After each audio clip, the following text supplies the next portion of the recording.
Hello friends, welcome to the Mallu geek YouTube channel. ഇന്ന് നമ്മുടെ കയ്യിൽ കിട്ടിയിരിക്കുന്ന ഫോണാണ് ലാവയുടെ ഏറ്റവും പുതിയ ലോ എൻഡ് ഹാൻഡ്സെറ്റായ ലാവ Z6. നിങ്ങൾ ടെക് ന്യൂസ് കാണുന്നുണ്ടെങ്കിൽ നിങ്ങൾക്ക് അറിയാൻ പറ്റും, ലാവ കഴിഞ്ഞ ദിവസമാണ് ഇന്ത്യയിൽ 4 ഫോണുമായിട്ട് വേണമെങ്കിൽ ഒരു റീലോഞ്ച് എന്ന് വേണമെങ്കിൽ പറയാം. 4 ഫോണുകളിൽ ഏറ്റവും ബേസിക് ആയ ഫോൺ ലാവ Z1 ആയിരുന്നു.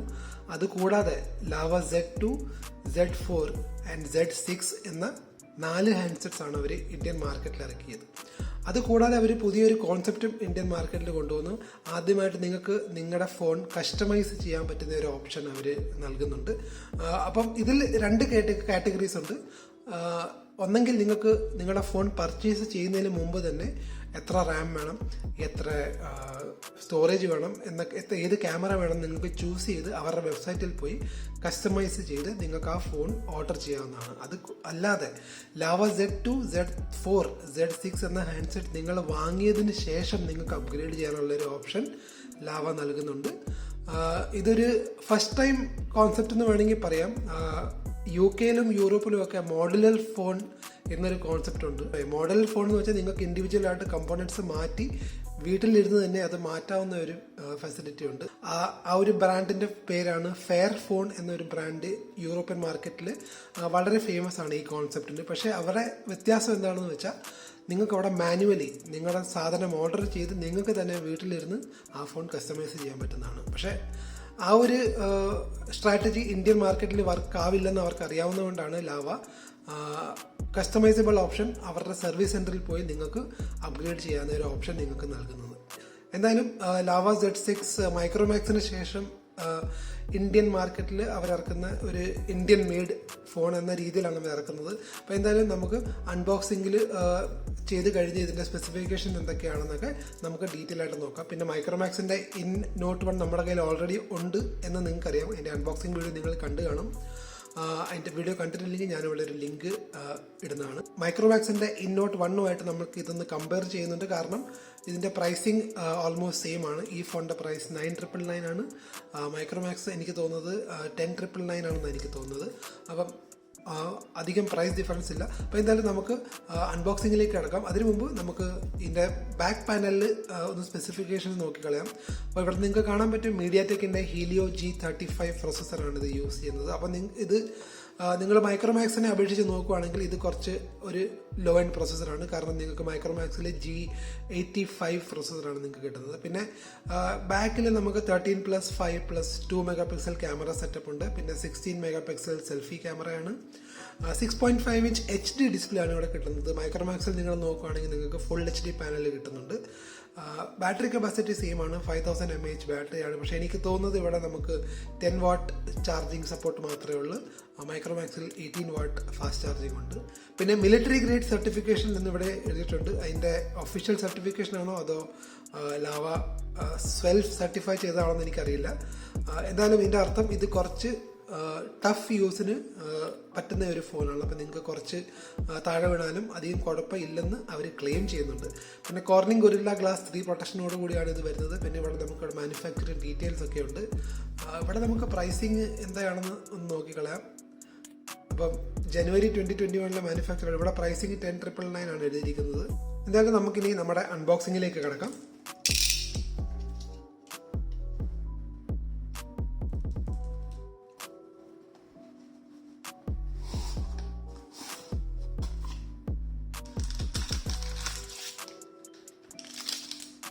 അപ്പോൾ നിങ്ങൾക്ക് കാണാൻ പറ്റും, അൺബോക്സ് ചെയ്ത് കഴിഞ്ഞാൽ നമുക്ക് ആദ്യം കാണുന്ന സാധനം നമ്മുടെ കേസാണ്. ടിപ്പിക്കൽ ഒരു പ്ലാസ്റ്റിക് കേസാണ്. ഇത് നമ്മൾ സൈഡിലേക്ക് മാറ്റുന്നു. പിന്നെ നമ്മുടെ ഫോൺ ഇവിടെയുണ്ട്. ഇത് ഞാനിപ്പോൾ തൽക്കാലം സൈഡിൽ മാറ്റി വെച്ചിട്ട് ബാക്കിയുള്ള കമ്പോണൻറ്റ്സ് എന്തൊക്കെയാണെന്ന് നോക്കാം. നമ്മുടെ കളർ ഒരു റെഡിഷ് കളറാണ് നമുക്കിവിടെ കിട്ടിയിരിക്കുന്നത്. പിന്നെ നമുക്ക് ബോക്സിൽ കിട്ടുന്നത് ഞാൻ നേരത്തെ പറഞ്ഞ നമ്മുടെ 10 വാട്ട് ചാർജറാണ്. ഇവിടെ ഡീറ്റെയിൽസ് നിങ്ങൾക്ക് ഇവിടെ കാണാൻ പറ്റും. ലാവയുടെ ബ്രാൻഡിങ് ഉണ്ട്. പിന്നെ മെയ്ഡ് ഇൻ ഇന്ത്യ എന്ന് ക്ലിയർ ആയിട്ട് അവിടെ മെൻഷൻ ചെയ്തിട്ടുണ്ട്. ഇതൊരു വലിയ വ്യത്യാസമാണ്. കാരണം നിങ്ങൾ പഴയ ലാവയുടെ ഫോൺ, പഴയ മൈക്രോമാക്സിൻ്റെ ഹാൻഡ്സെറ്റ് ഒക്കെ നോക്കുകയാണെങ്കിൽ അവിടെ ക്ലിയർ ആയിട്ട് മെയ്ഡ് ഇൻ ചൈനയുടെ ലേബിളോടുള്ള ചാർജറും കമ്പോണൻസും ആയിരുന്നു കിട്ടിക്കൊണ്ടിരുന്നത്. പിന്നെ ഇവിടെ നമുക്ക് USB കേബിൾ ഉണ്ട്. ഇത് Type-C ആണോ അതോ നോർമൽ USB ആണോ എന്ന് നോക്കാം. Type-C കേബിൾ തന്നെയാണ്. അപ്പം പിന്നെ നമുക്കിവിടെ സിം ഇജക്ടർ ടൂളും ഉണ്ട്. അപ്പോൾ ഇതാണ് നമ്മുടെ ഫോൺ. നമുക്ക് ആദ്യം തന്നെ ഫോൺ ഓപ്പൺ ചെയ്യുന്നതിന് മുമ്പ് നമ്മുടെ സിം ട്രേ ഒന്ന് നോക്കിക്കളയാം. അപ്പോൾ നിങ്ങൾക്ക് ഇവിടെ കാണാൻ പറ്റും നമുക്ക് ട്രിപ്പിൾ ട്രേ തന്നെയാണ് കിട്ടുന്നത്. അപ്പോൾ നിങ്ങൾക്ക് 2 സിം കാർഡും ഒരു മൈക്രോ SD കാർഡും ഒരുമിച്ച് യൂസ് ചെയ്യാനുള്ള ഓപ്ഷൻ നമുക്ക് ലാവ Z6-ലുണ്ട്. ഞാൻ ഈ ബാക്കിലൊരു പ്രൊട്ടക്ടർ ഉണ്ട്, അത് മാറ്റി. പിന്നെ ഫ്രണ്ടിൽ ചെറിയ ഒരു സ്ക്രീൻ പ്രൊട്ടക്ടർ ഉണ്ട്, അതുകൂടെ മാറ്റിയിട്ട് നമുക്ക് നമ്മുടെ ഫോൺ ഒന്ന് നോക്കാം. ആദ്യം തന്നെ നമുക്ക് ഡിസൈൻ നമ്മൾ നോക്കുകയാണെങ്കിൽ പ്ലാസ്റ്റിക് ബിൽഡ് തന്നെയാണ്. അത് നമുക്കിങ്ങനെ നോക്ക് ചെയ്യുമ്പോൾ നമുക്ക് അറിയാൻ പറ്റും. ഇൻട്രസ്റ്റിംഗ് ഡിസൈനാണ്. ഇവിടെ എനിക്ക് തോന്നുന്നത് ലൗഡ് സ്പീക്കർ ബാക്കിലാണ് അവർ കൊടുത്തിരിക്കുന്നത്. ഇവിടെ നമ്മുടെ ട്രിപ്പിൾ ക്യാമറ സെറ്റപ്പ് ഉണ്ട്. ഞാൻ നേരത്തെ പറഞ്ഞ പോലെ നമുക്ക് ലാവ Z6-ൽ കിട്ടുന്നത് 13+5+2 മെഗാപിക്സൽ സെറ്റപ്പാണ് നമുക്ക് ബാക്കിൽ കിട്ടുന്നത്.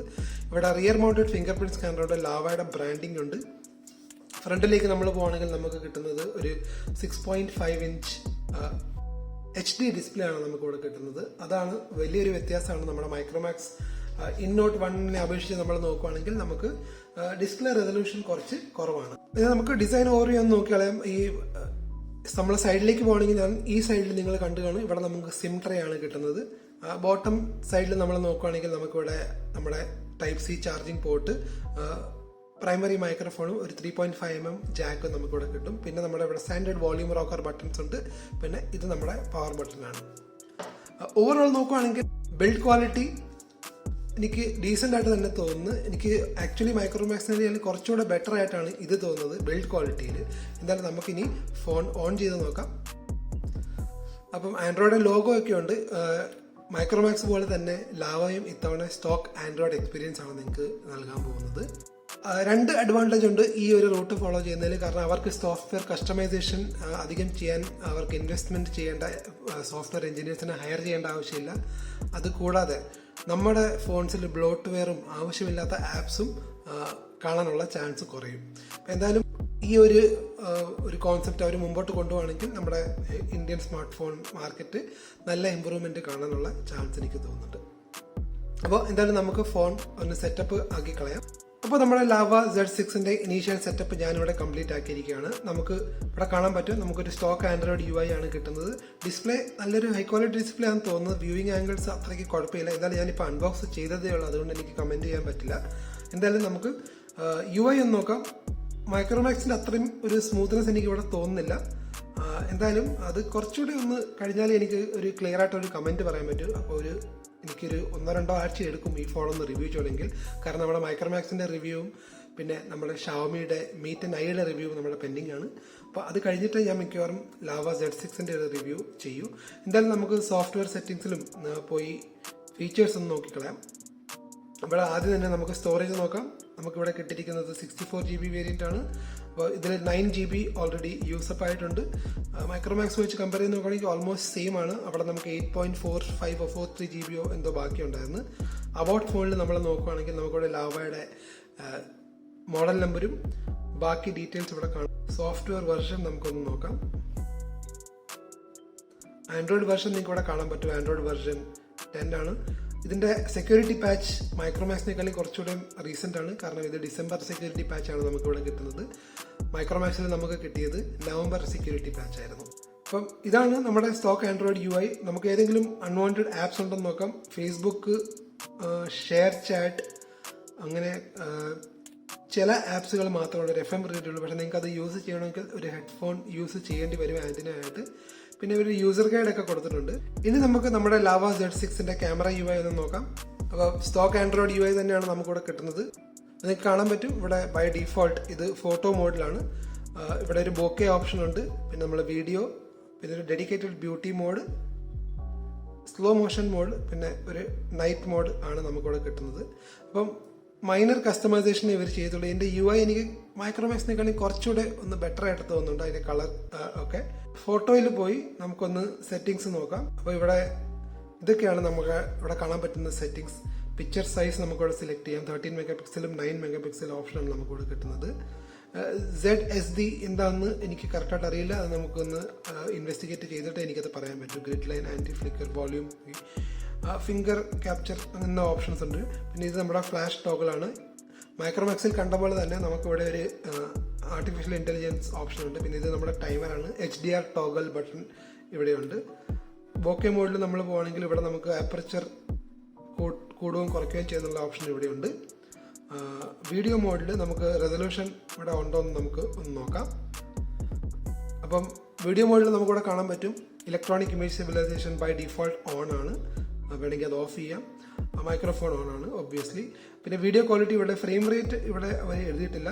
1080p HDയും VGAയും CIF ഓപ്ഷൻസാണ് നമുക്കിവിടെ വീഡിയോ ക്വാളിറ്റിയിൽ നമുക്ക് കിട്ടുന്നത്. വൈറ്റ് ബാലൻസും ആൻറ്റി ഫ്ലിക്കറും ഫിംഗർ ക്യാപ്ചർ എന്നുള്ള സെറ്റിങ്സ് എല്ലാം നമുക്ക് വീഡിയോ മോഡിൽ കിട്ടുന്നതാണ്. സ്ലോ മോഷനിൽ അവർ ഫ്രെയിം റേറ്റ് എഴുതിയിട്ടുണ്ടോ എന്ന് എനിക്കറിയില്ല. എന്തായാലും നമുക്ക് സെറ്റിങ്സിൽ പോയി നോക്കാം. ഇവിടെ അവർ ക്ലിയർ ആയിട്ട് എഴുതിയിട്ടില്ല. അപ്പോൾ എനിക്കൊരു സ്ലോ മോഷൻ വീഡിയോ എടുത്ത് കഴിഞ്ഞാലേ എൻ്റെ എത്ര ഫ്രെയിം റേറ്റ് ഉണ്ടെന്ന് പറയാൻ പറ്റും. എന്തായാലും ഈ ഫോൺ ഇപ്പം ഞാൻ അൺബോക്സ് ചെയ്തതേ ഉള്ളൂ, നിങ്ങൾക്കറിയാം. ഈ ഫോണുമായിട്ട് പോയി കുറച്ച് ഫോട്ടോസൊക്കെ എടുത്ത് ലോ ലൈറ്റ് ഫോട്ടോസൊക്കെ ഇട്ട് കഴിഞ്ഞാൽ എനിക്ക് എൻ്റെ ക്യാമറ പെർഫോമൻസ് പറയാൻ പറ്റും. എന്തായാലും ക്യാമറ സാമ്പിൾസ് ഞാൻ നമ്മുടെ ഡിസ്ക്രിപ്ഷനിൽ ഇടുന്നതാണ്. പക്ഷേ ആദ്യം ഡേ ടൈം ഫോട്ടോസ് മാത്രം ഞാൻ ഇടൂ. കാരണം ഈ നിങ്ങൾ വീഡിയോ കുറച്ച് നേരം കഴിഞ്ഞ് കാണുവാണെങ്കിൽ ഇന്ന് വൈകിട്ടോടുകൂടി ഞാൻ ലോ ലൈറ്റ് സാമ്പിൾസും ഇടുന്നതാണ്. അപ്പോൾ എന്തായാലും ഇതായിരുന്നു നമ്മുടെ ലാവ Z6ന്റെ ഒരു അൺബോക്സിങ്.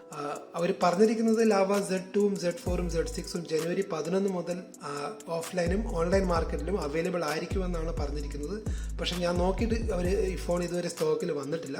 അപ്പോൾ എന്തായാലും കുറച്ച് ദിവസത്തിനുള്ളിൽ തന്നെ നിങ്ങൾക്ക് ലാവ Z6 പർച്ചേസ് ചെയ്യാൻ പറ്റുന്നതാണ്. എന്തായാലും അതിനേക്കാളും മുമ്പ് ഞാൻ എന്തായാലും ഇതിൻ്റെ ഒരു റിവ്യൂ ഷുവറായിട്ടും ഇടുന്നതാണ്. അപ്പം നിങ്ങൾക്ക് ഒരു Indian made smart phone brand വാങ്ങിക്കണമെങ്കിൽ ഇപ്പോൾ നിങ്ങൾക്ക് 2 ഓപ്ഷനാണ് ഉള്ളത്, ലാവയും മൈക്രോമാക്സും. അപ്പം ഡീസൻറ്റ് ഫോണാണെന്ന് എനിക്ക് തോന്നുന്നത്.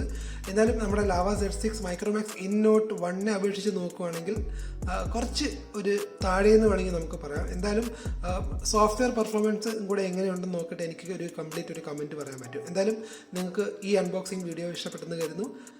അടുത്ത വീഡിയോയിൽ കാണുന്നവരെ ബൈ.